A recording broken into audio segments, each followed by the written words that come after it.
Welcome everyone to a new episode of our podcast, our Conscious Health podcast. In today's episode, we have an honor guest, Mandeep Birdie, and of course, my co host, Natasha Rocha.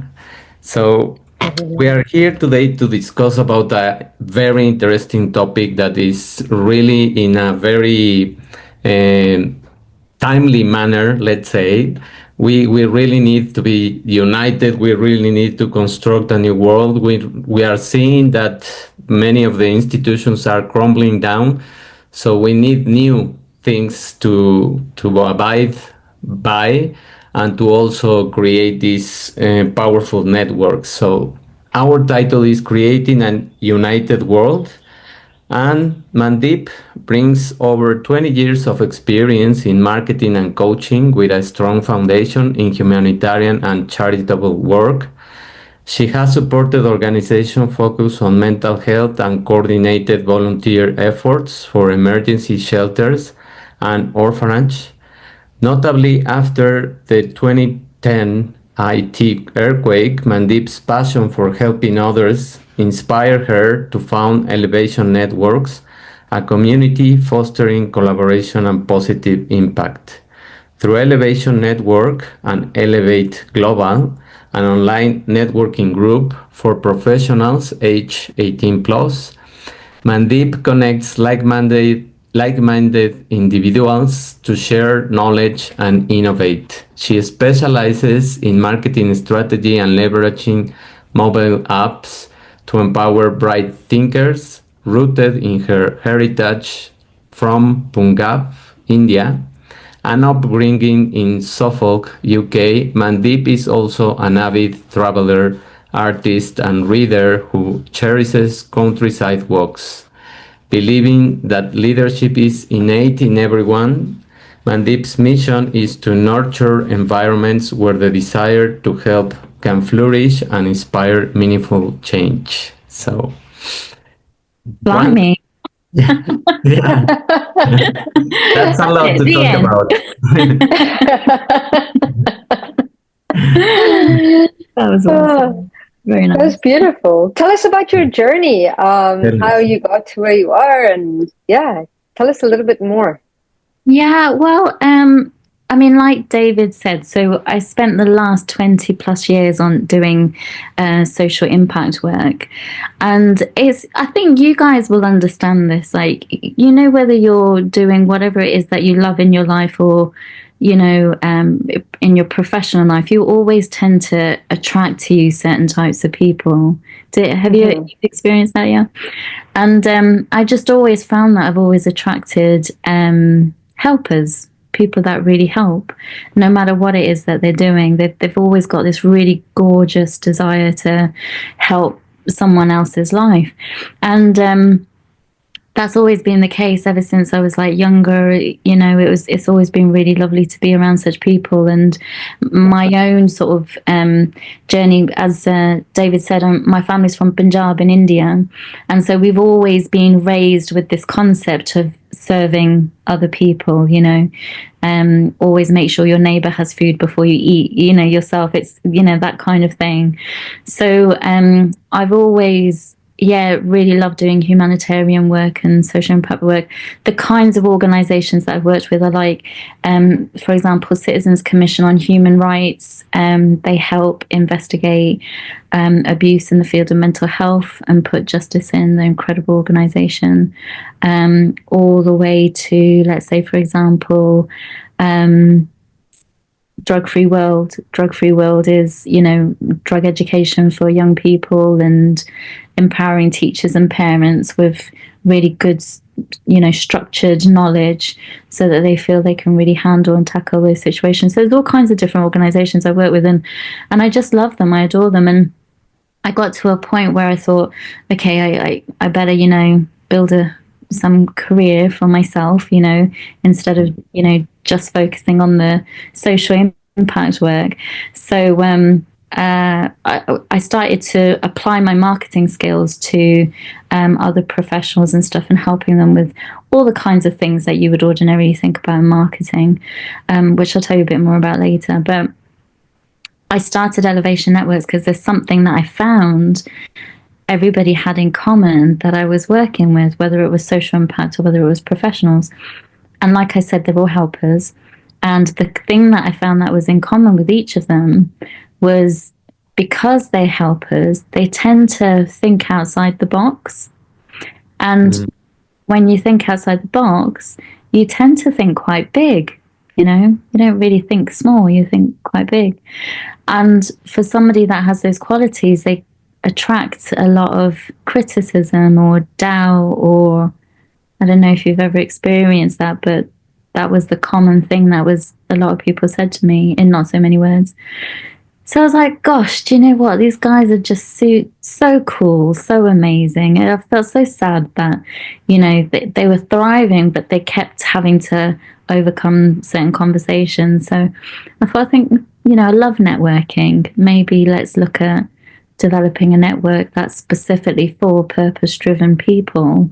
And it has that element, that little bit of difference in that the focus, sure, it's on business, sure, it's on creating professional relationships, but it is about what is driving you, what is the thing that really makes you want to do this, and how can you apply it to other people's lives so they feel more elevated, hence the name of the network, which is Elevation Networks. So I could go on and on about it, so I'll stop there. How do you choose the people to support, and how do you help them to align with certain values, or do you help them to create new values so that they can start creating their own network? How does this work when someone new emerges and piques your interest? What is the first thing that you do for, or to help them? I guess the first thing is really understanding what drives them, as I mentioned, but it's, you know, how can that be a collaborative quality that others can benefit from, and that they can be benefited from by collaborating with other people that have other purposes that are just in alignment, somehow in alignment. I'll give you an example. Here's an example. I'll give you two, actually. But the first one is, so we have this networking event every time we have a networking event, particularly for global elevation. So under Elevation Networks, we have different branches that are topic specific. So global elevation is for everybody, it's not topic specific. And then we have Elevate Education, which is specifically for innovators in the field of education that want to help parents, tutors, and so on.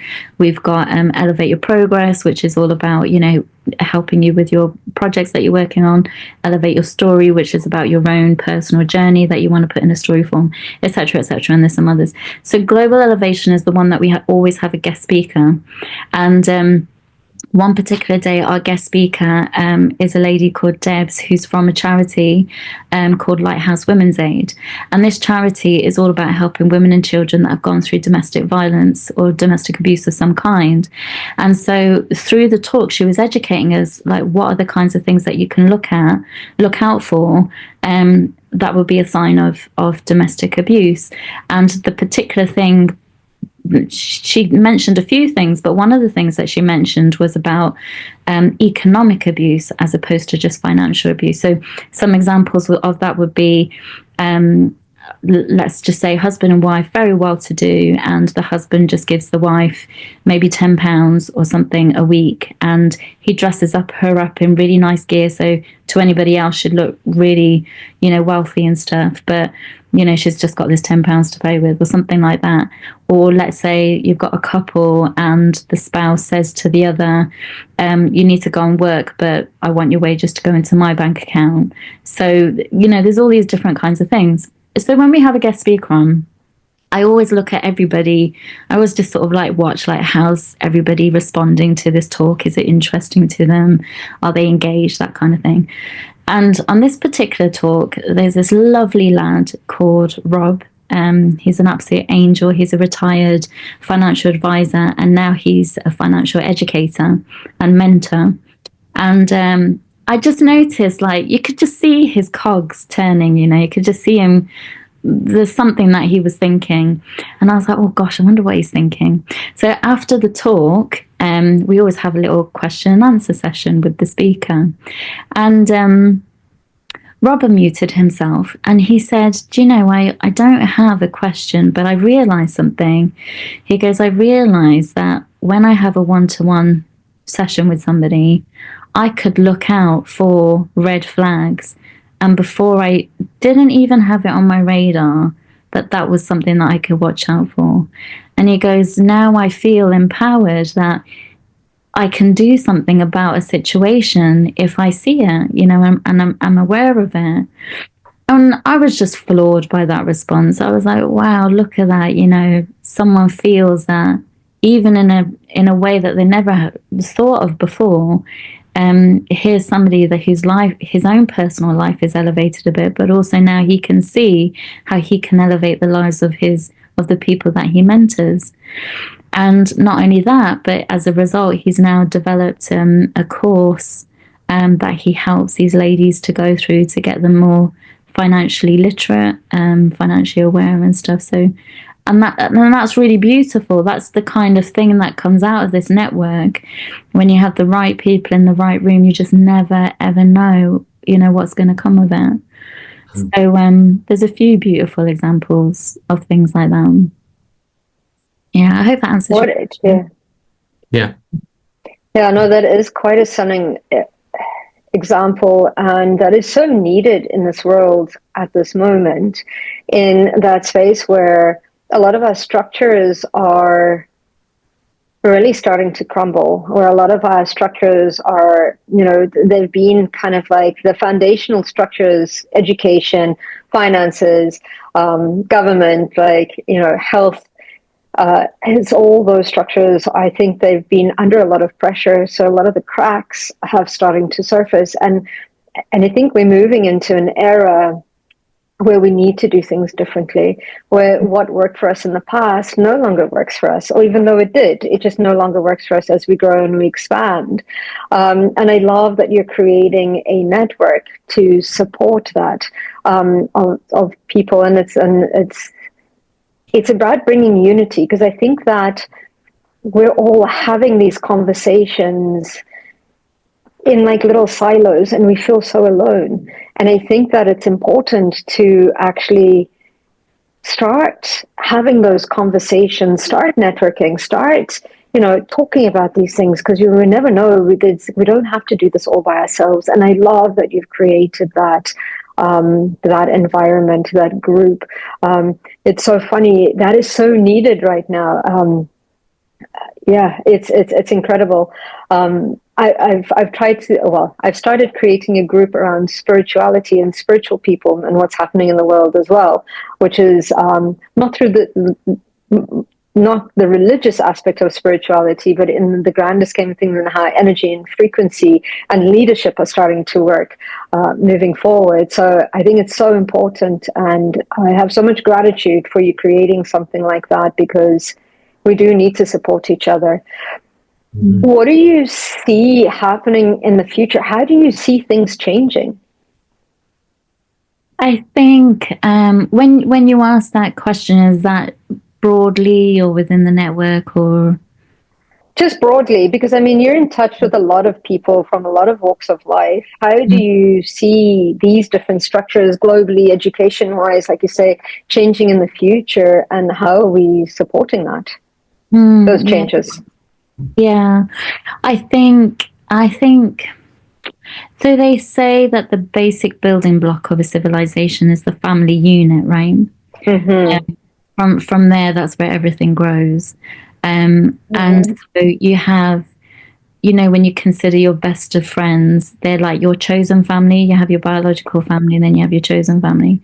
And I really think that when you have the right sort of communities, your tribe, your circle, whatever you want to call it, when you have that community that has genuine love for each other, without sounding too fluffy, but it is a feeling of love and support, and where everyone sort of unconditionally grants the respect and dignity that every single individual deserves. And when they're working towards a common goal, really it's quite magical, and it is like the basic building block of a civilization. You take that family unit and you expand it into these communities, and whenever you look at anything that's succeeded, it always had a community behind it to drive it. You know, perhaps you had a leader or a few leaders at the front, in terms of ideation and things like that, and in terms of perhaps keeping the group inspired. But the real backbone of it all is the individuals. You know, they're the blood that moves through the veins of any community. So I think, you know, if we globally, if we find our communities first, find the ones that suit us and make us feel more alive, make us feel like we can contribute, make us feel like our individuality is so beautiful and so needed, and we don't have to be just like everybody else, but exactly who we are as we are is extraordinary. One of the things that we always say at the beginning of any Elevation Networks event is, I have this little quote that I read, which is the mission statement of the network, and it's all to do with leadership and how every single individual has, I truly believe, has leadership within them. It's just that we have to give each individual confidence and encouragement to recognize it within themselves and bring it to life. And that's our duty, I think, as from one human being to another human being. So, and that's getting lost. You know, I mean, I think it's coming back to life again because there's so much trouble going on. It's like people are kind of waking up a little bit more and realizing, gosh, we really do need each other. You know, we've been, would you say, conditioned in some respects to be.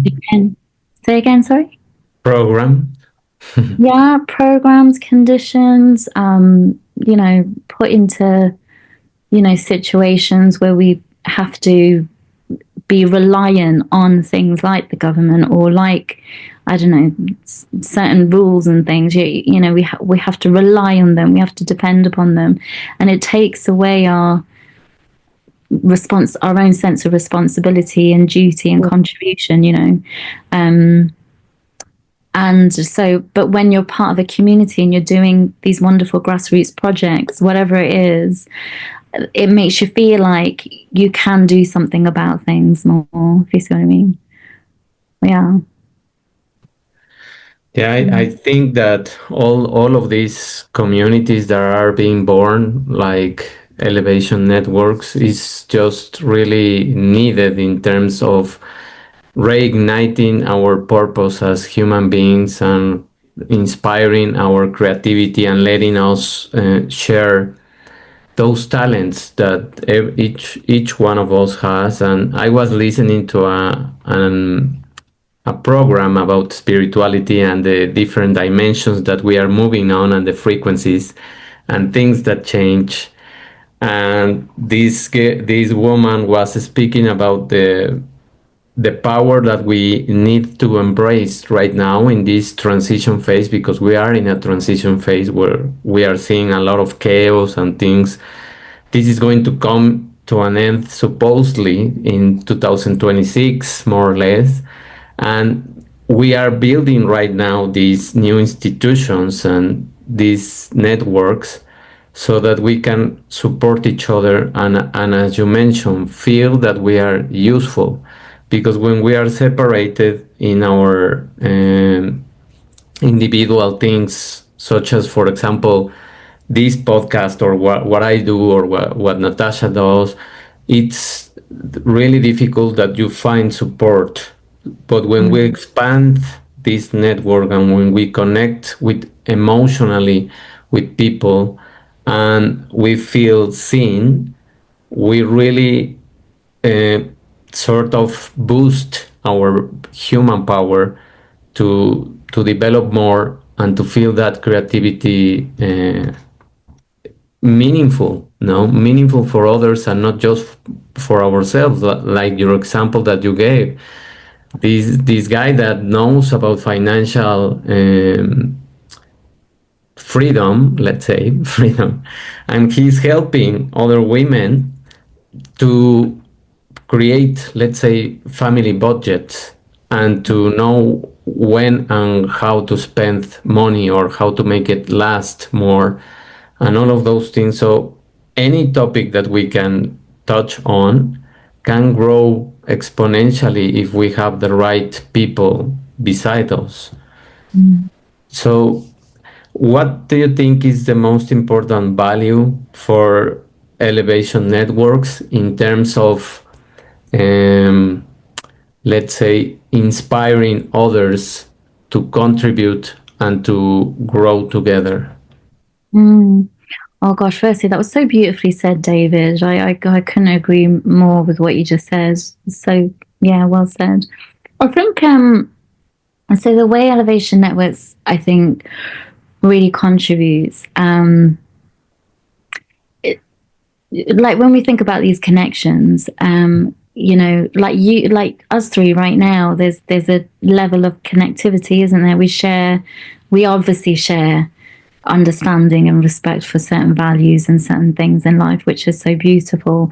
So to that degree, we're a little community right now, and I think, what's lovely, I'm going to give you another example of something actually, which is what's come out of Elevation Networks, and this is how magical things can be. So you've got the example of good old Rob and looking after these ladies, and then there's a lovely a few examples of people that live quite close to each other and able to connect in person.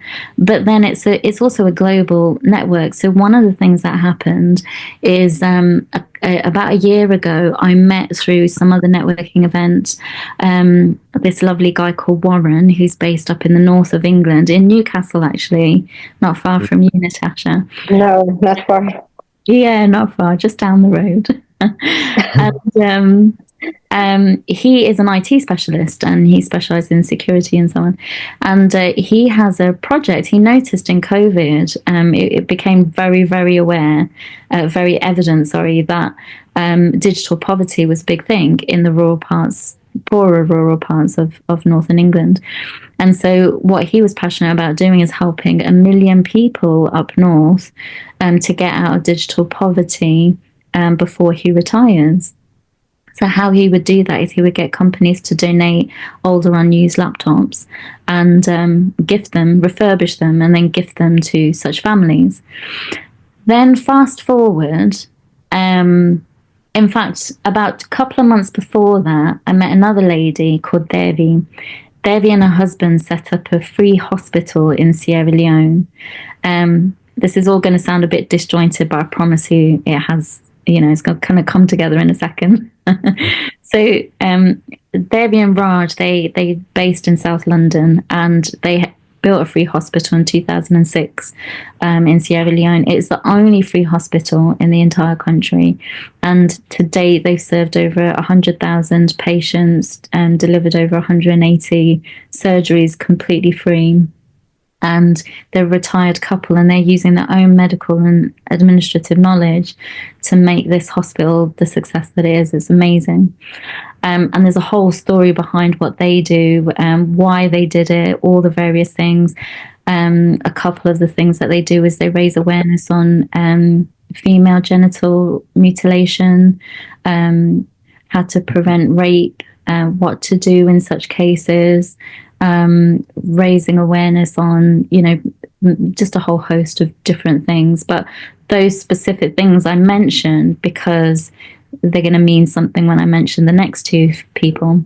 So fast forward about 2 months ago, I met this lovely, lovely gentleman, again, through friends, all through networking.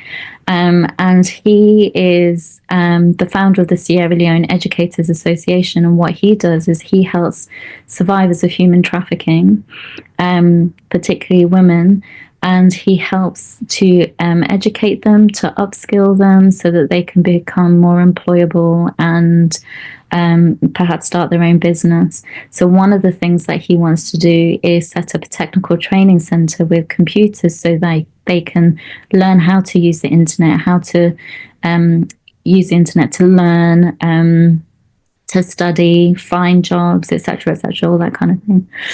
And he's incredible. I mean, gosh, I'm so proud of all of these guys. And then fast forward about 4 days ago, I would say 4 or 5 days ago, I met this lovely chap called Patrick, and Patrick is based in Massachusetts, in the States, but he's originally from Sierra Leone, and he set up a charity called the True Hope Foundation, and they specifically deal with survivors of human trafficking.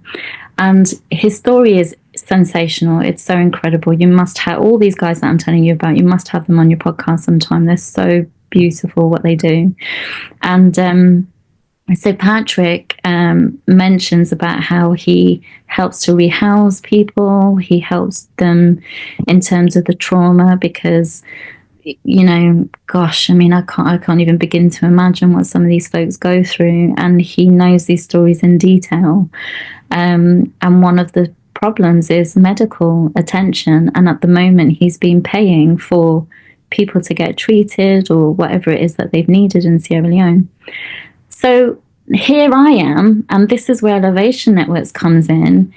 I'm like, oh God, I've got Mohammed over here. He's got a technical training center that he really wants to build, and he hasn't got one yet. He's got one laptop that he shares between all the students that he educates, and he needs laptops. And then I'm thinking, there's Warren over there in north of Newcastle. Fine, he's focusing on the people in Newcastle, but perhaps he'd, you know, come across the waters and go to Sierra Leone. And then there's Devi with her hospital, and, you know, with Mohammed and Patrick, both in need of medical assistance. Maybe there's something to do with something. Long story short, that's what I do. I connect these guys up, connect the dots, and the result is this.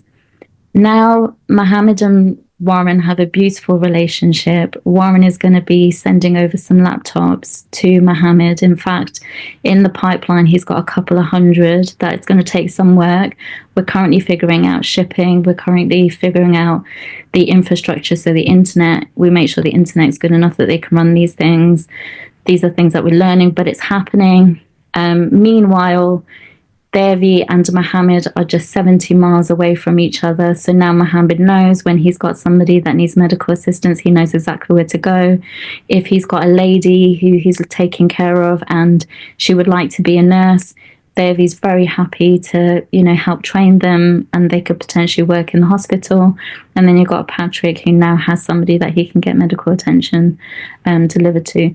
And this is the beauty of social impact networking, and that's what I love. That's where I sit, and that's where Elevation Network sits. It's like, great, let's make business, let's make money, etc., etc., but let's make a difference in the world as well.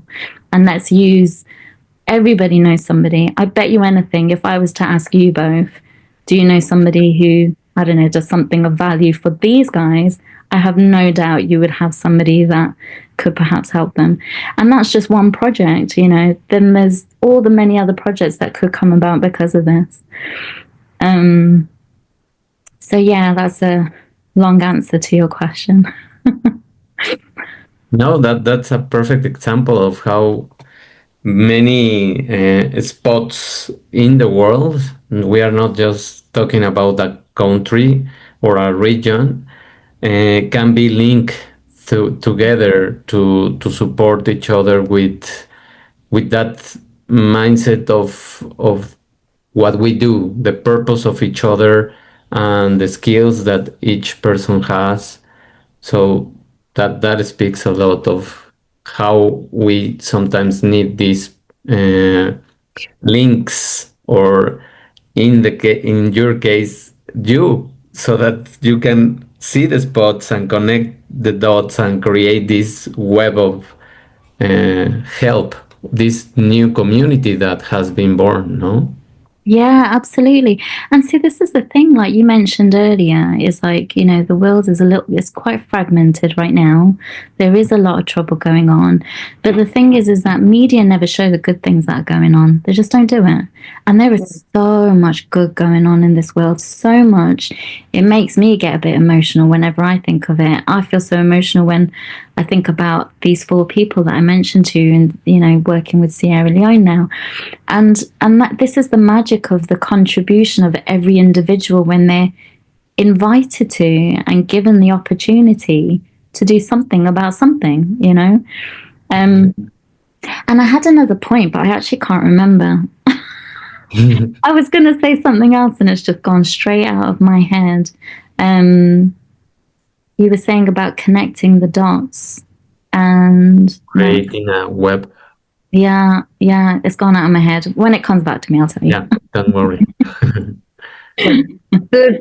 It's what a beautiful connections that you've created, and I love the fact that, and I see this as a future where competition is starting to fall to the side, and it's more about collaboration and collaborative in relationships and businesses really leading with that mindful aspect of, that balanced, healthy, like you said, bringing in that, that basis that we had as family. And I love that we could look at businesses as family in the sense of all being driven with the same passion, the same purpose, the same values moving forward. So I love that you're merging the gap, you're merging all of that together in that space and bringing in and enforcing that aspect of collaboration. And you're right, like bringing that full circle right to the beginning where, we're not on our own. It's like it is absolutely choosing those people to be around us. And I believe a lot in kind of like energy and frequency, and I love that you're a connector in that sense because those things start showing up for us when we're there. But at least you're there to say yes to them, and help others, to encourage them, and expand. Like, so not only connecting people but amplifying their work as well, which is what a gift. That you have in order to bring in all of these collaborations. And the other aspect of what it reminded me of is I have a few different clients of different works of life. I work within the Akashic Records. I do a lot of kind of like, I call it Akashic intelligence now because it's more of a energetic field that we're connecting into, kind of like the blueprints of businesses, of people, or what they've come to experience. And it was so interesting because a lot of my clients, some of them are doctors, and they're like, you can't tell anyone that I've been here, and they never would. But they're looking at collaborating with different fields. In the sense of saying, okay, I want to bring into my practice, not only looking at somebody that is looking at physical health, I'd like to look at them as physical health, as emotional health, as mental health, and as spiritual health.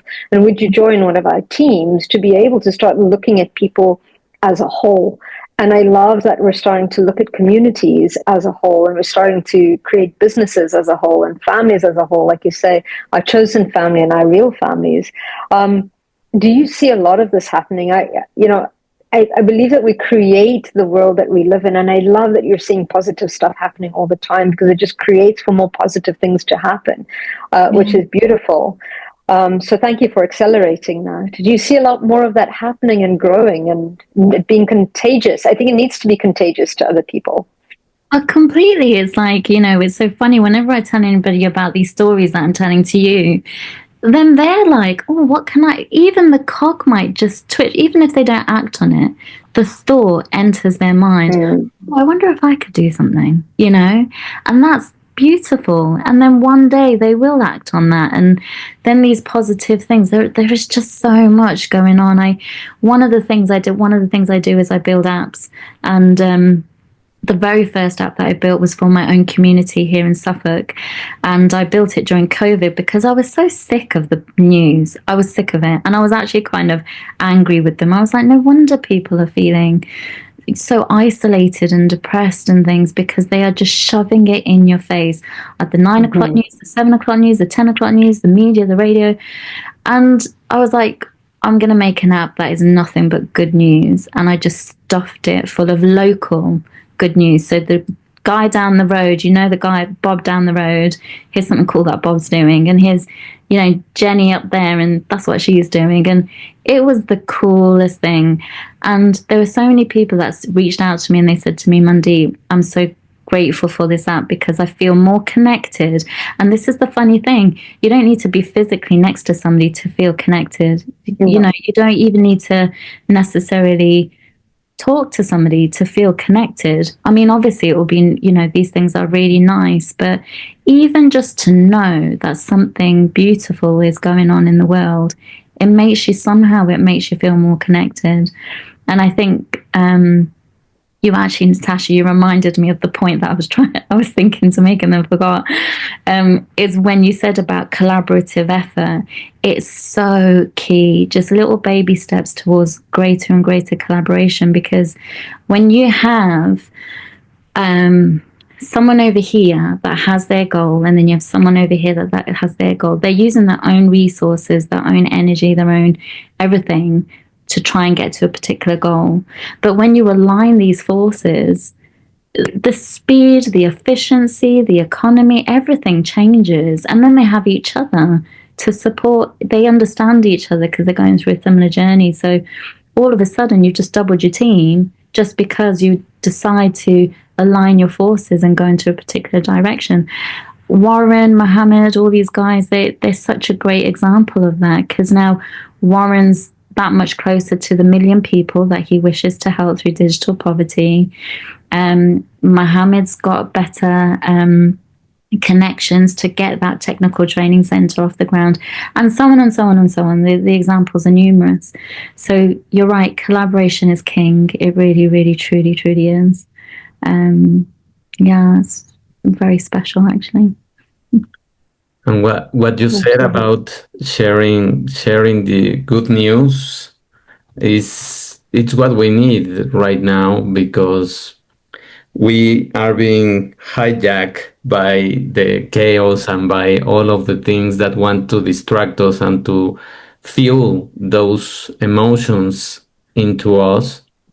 And if we create this network of good news and inspiring stories and all of those things, we immediately feel the connection, where whenever it is someone helping another person and creating a new story, we immediately bond with those stories.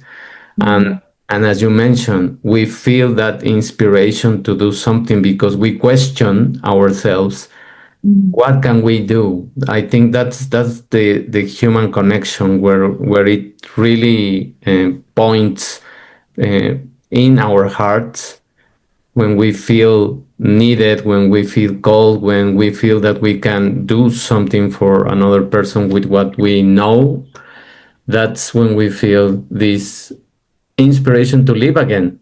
And we start feeling brighter, and we smile people in the street, and that's creating another connection. So it's replicating this phenomena with just a look in the eyes of someone, a smile, no? Totally. Yeah, absolutely. We have one of the latest projects I'm currently working on is building an app for people with cancer, and it's to combat loneliness that's associated with cancer. And my business partner, she's actually been diagnosed with stage 4 cancer, and she got the very, very awful news that the worst case scenario, she only has probably about 12 months. And so in a great rush, we're trying to build this app, because exactly what you just said, David, is like that, even just to be understood, just to have somebody to talk to that really understands what you're going through. So, you've got a few things here. You've got feeling like you can contribute to something, feeling like something about you has value and it will be of use to another human being. And then there's also like feeling understood, like feeling like, okay, what you're going through, it's not a small thing, and it does mean something, your journey, your experience, whatever it is. And all these things help with combating isolation and feeling alone and feeling useless, and revitalizing purpose by, have you ever had it where you were feeling a certain way and then somebody just looked at you and was just like, do you know what, I totally get where you're coming from, and you just feel like, oh, thank God somebody understands me. So, and that's part of this this concept of unity and community, is finding people that really get you. And like you're talking about, Natasha, I think it's so great what you're going to do with this spiritual group. People are going to love that because they're going to feel understood, and that, I think that's a massive piece of the puzzle when it comes to community. Yeah. Absolutely. I would check out, I volunteered for it was a charity when I also used to do marketing. I left corporate and I did Reiki training, and I thought I wanted to volunteer. And I volunteered at this place called Wellspring. It's a house that helped with, it was a big house that people that were going through cancer were able to drop in.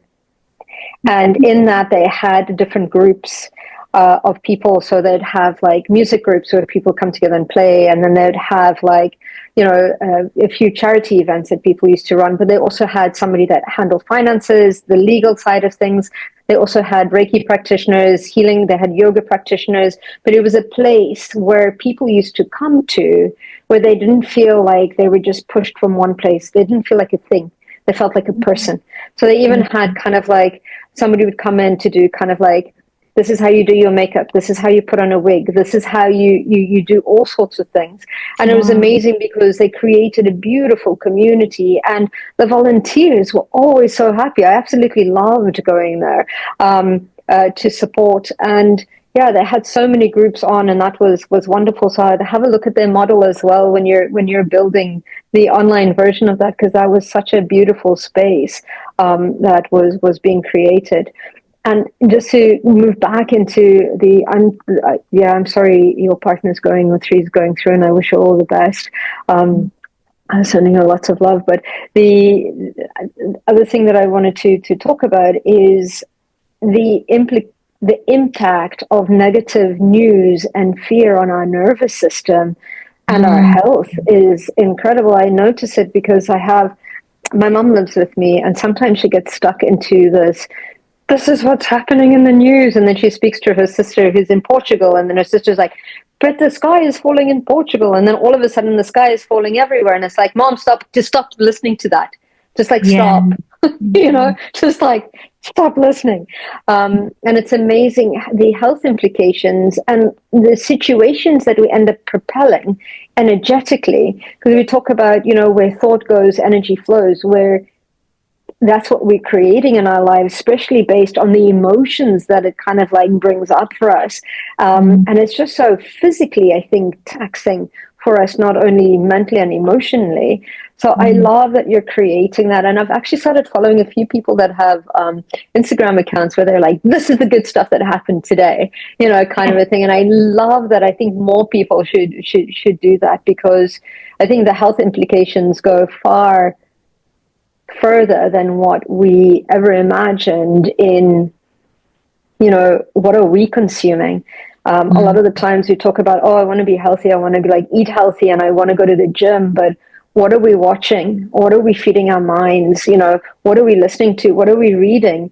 The other day, a friend of mine said, let's watch a movie, and, Netflix and chill. We watched a scary movie. I was like, I don't feel chill right now. I'm really stressed with what's happening. I'm like, this is scary. This is stressful. I'd rather watch a comedy, but it's true. What are we feeding ourselves and our minds and our emotions and all of that? And I think it all falls part of that, and part of that building that community. And I think community is created on resonance. We attract people like us as well. So it's like choosing what communities we want to be in, which is quite beautiful. Yeah, I totally agree. It's funny that you mention about this thing of the dangerous environment, and this is very, very naughty for those powers that be that have vested interests. Really naughty. And I think our job as people in our community is to help each other be aware of it and watch out for you. You're absolutely right. Whenever my parents say to me, I feel a bit down, I'm like, just switch off the TV right now. My dad is the 8 o'clock in the morning news, 12 o'clock in the afternoon. He's one of these, and I'm like, look, I'm going to put you on a restricted diet of news. And you're going to watch it just once a day. You're right, and it creates a dangerous environment. And they use phrases like "everyone thinks" or "they did blah de blah" or whatever, and it makes you feel like your mom said, like, "Oh, the sky is falling over here. The sky's falling over there." There's another thing that I'm very, very mindful whenever I speak to somebody who's having a bit of trouble in life is, so you have dangerous environment as a broad thing. How can that manifest in a small way?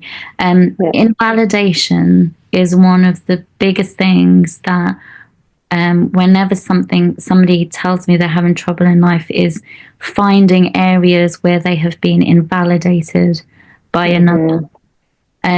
And it comes in all ways, shapes, and forms. This idea of invalidation, like if somebody makes you feel small somehow and makes you feel like you can't believe in yourself somehow, or that kind of thing. And again, like we were talking before about why did we create Elevation Networks, is to provide that space where there is none of that.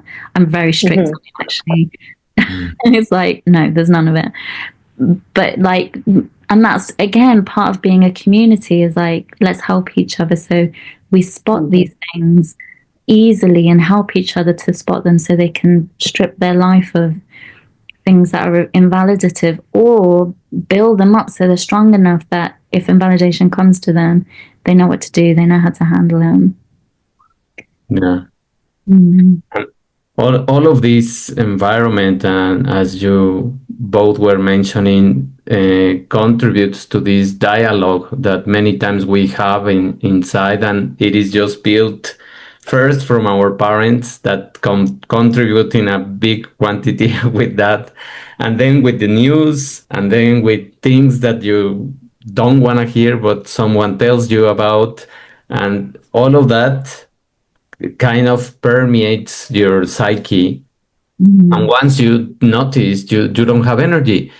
Why? Because you are draining all that energy in those ruminative thoughts that you are constantly recycling. And I was listening to a book about this narrative creation that we do, and how we can reprogram our minds with simple phrases that we can even say to each other. You can, of course, play it 3 times a day, but if you play it just once a day, 5 minutes, and you record yourself with 5 or 6 phrases that you can really, of course, believe, not wishful thinking, but things that really make you feel better, you can start reprogramming your mind so that you can develop a different dialogue, and you will feel the effect in your energy in just 1 week of doing that. So imagine the app that you created, that it was available for people to see what other people that are close to the area did, even though they were small things. They were news. They were things that you probably need to know, or it would benefit you. And just listening to that for 5 minutes would be a very nice way to escape from this chaotic reality that they want to construct. And the more we escape that, the more empowered we feel, and the more connected we feel with others. Yeah, beautifully said. Gosh, you guys are so interesting. You should do a podcast on each other.